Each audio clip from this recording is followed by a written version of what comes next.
আজকে সকাল সকাল খুব তাড়াতাড়ি সব কিছু সাইরা লাইছি। তো মেয়ের এগরোল বানাই দিছি, অন্যদিকে চুলটাও বাইন্দা লাই। কারণ চুল তো না বাইন্দে স্কুলে যাওয়া যেত না। তো আমি ওইদিকে রেডি হয়ে যেতেছি গা। আজকে সকালে বেশ ঠান্ডাই আছিল, তো আমি সামনের দরজাটা খুলছিলাম না সকালে, যেহেতু সামনের শাশুড়ি মায়ের দরজাটা খোলাই থাকে, এটা কমই খুলি সকালবেলা। আর এদিকে স্কুলে দেখো খুব কুয়াশা পড়তেছিল সব দিকেই। আর যাওয়ার সময় এত ঠান্ডা লাগতেছে, মানে কি কমো, আমার কানে মাথায় পুরো ব্যথা উঠে গেছে গা। আমি শ্বাসই নিতে পারতেছিলাম না, প্রচণ্ড স্কুটি চালায় ঠান্ডা লাগছে। স্কুটি আস্তে চালাইছি, তারপরেও ঠান্ডা লাগতেছিল। তো আসার সময় অল্প একটু মাংস লিয়ে এসেছি, কারণ আজকে একটু মাংস রান্না করুম, যেহেতু মৌনা মাংসটা খাইয়া ভালোই পা। তো প্ল্যান করছে আজকে ডাল টাল রান্না করতাম না, মাংস আর ধনিয়া পাতা বাটা গরম গরম ভাতের সাথে হেভি টেস্ট লাগে। তো রান্নার মাঝখান দিয়ে আবার একটু কয়টা কাপড় টাপড়ও ধুয়ে লাইছি।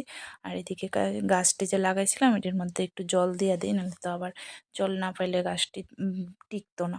তো মোনারে নিয়ে বাড়িতেও আয়ে পড়ছি। এদিকে আসার পরে ভাত টাত খাইয়ে দেখো গাছে দেখি ছই আইছে। তো ছই পাড়তাছিলাম, যদিও ভালো বেশি একটা আইছে না, তবু যতটুকুই আইছে এক দুইটা দেখছি যে দানা টানা দেখা যায়, বোঝা যায়, তো ছই পাড়তাছিলাম আমি।